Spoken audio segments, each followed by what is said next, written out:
Philip Ingram, former senior military intelligence officer.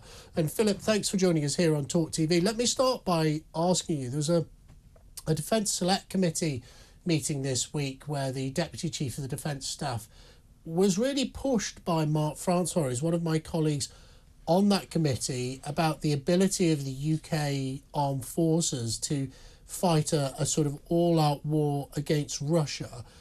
And the Deputy Chief of the Defence Staff admitted in the face of questioning by Mark Francois that we couldn't sustain that war where the military is now for more than a couple of months.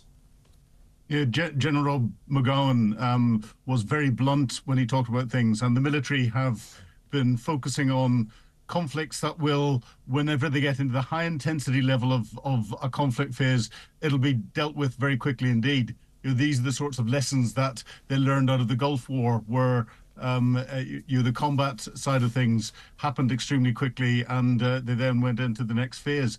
That's the wrong lesson to learn. What's coming out of Ukraine has thrown all of the calculations, all of the assumptions that not just the British military, but most of the militaries across NATO have had in place.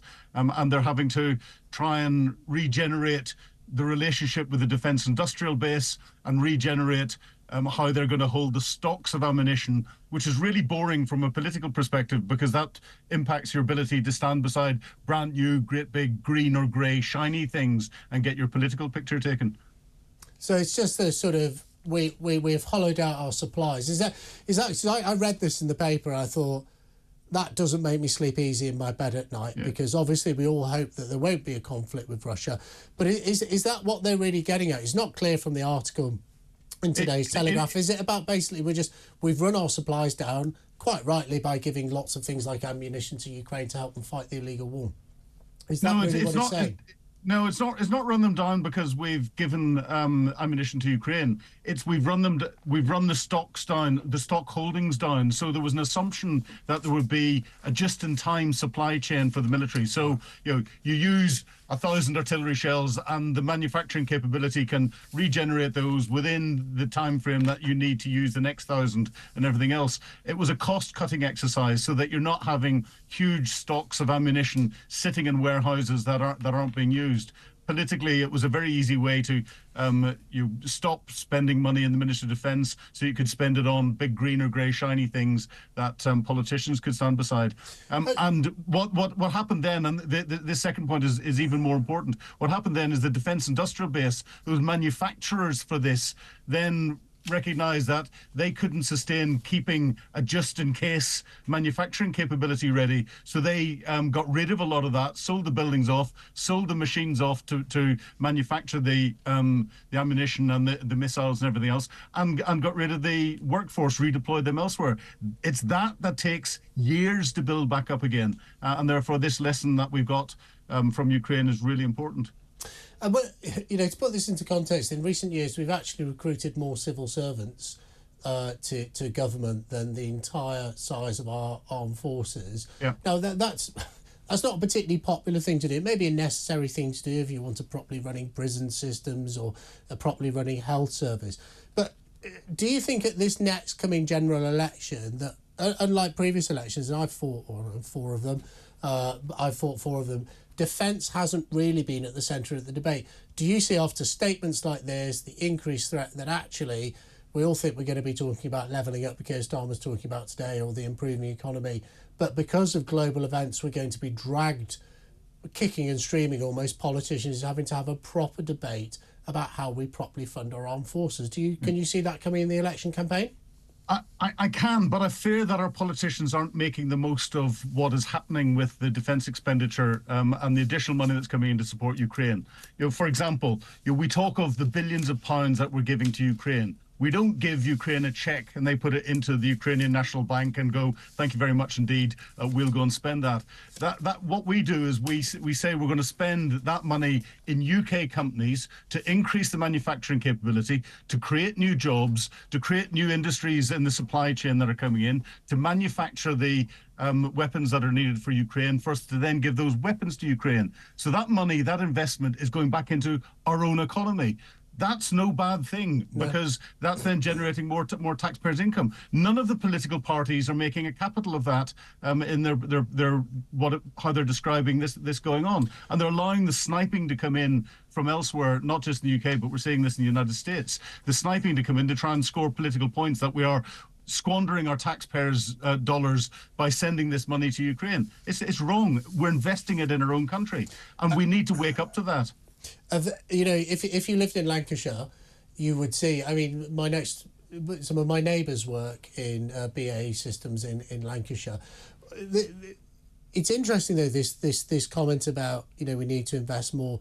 Surely the big danger we have is that the concern and the potential expanding conflict with Russia is now, and investing in that defence capability to make bombs and bullets and things like that, it's got to have quite a long lead time. So even if a government made a decision today and said, well, actually, you know what, this is completely unacceptable. By the way, it is the idea that we can only fight a war for 2 months. We've already seen in Ukraine that it can go on for years. How long is the lead time? Even if we could sort of wave the magic wand and create the money and create the willing government, how long will it be before Britain could be properly war ready within our own nation, with our own supply chains?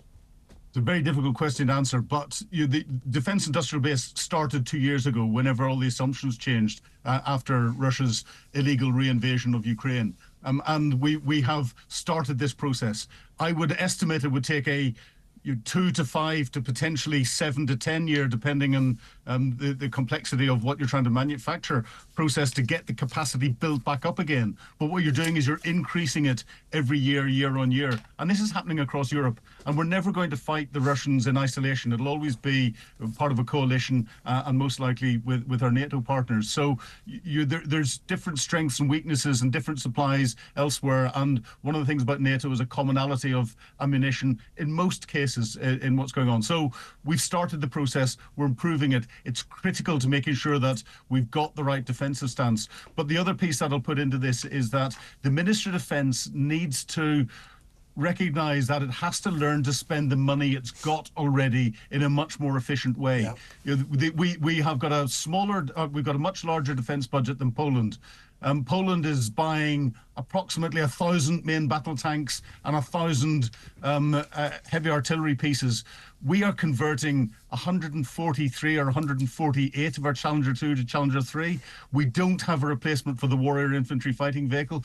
Our Ministry of Defence is getting their current spending so badly wrong that someone needs to be held accountable for that. And once they review how they spend their money currently, that's the time to give them more money to increase the capability.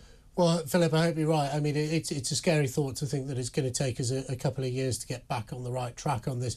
Let me, going a bit further afield than that very worrying conflict in Europe. Israel today has admitted that it may not be able to achieve its stated goals in relation to the Gaza conflict and to wipe out Hamas. And one of the reasons it's named for that is the United States allowing a UN resolution to pass, piling pressure on Israel to disengage in Gaza. Are we getting rapidly to the point where the Israeli government is going to have to admit that their strategy, their desire to wipe out Hamas has failed? I think so. You could never, we said this on TalkTV last year,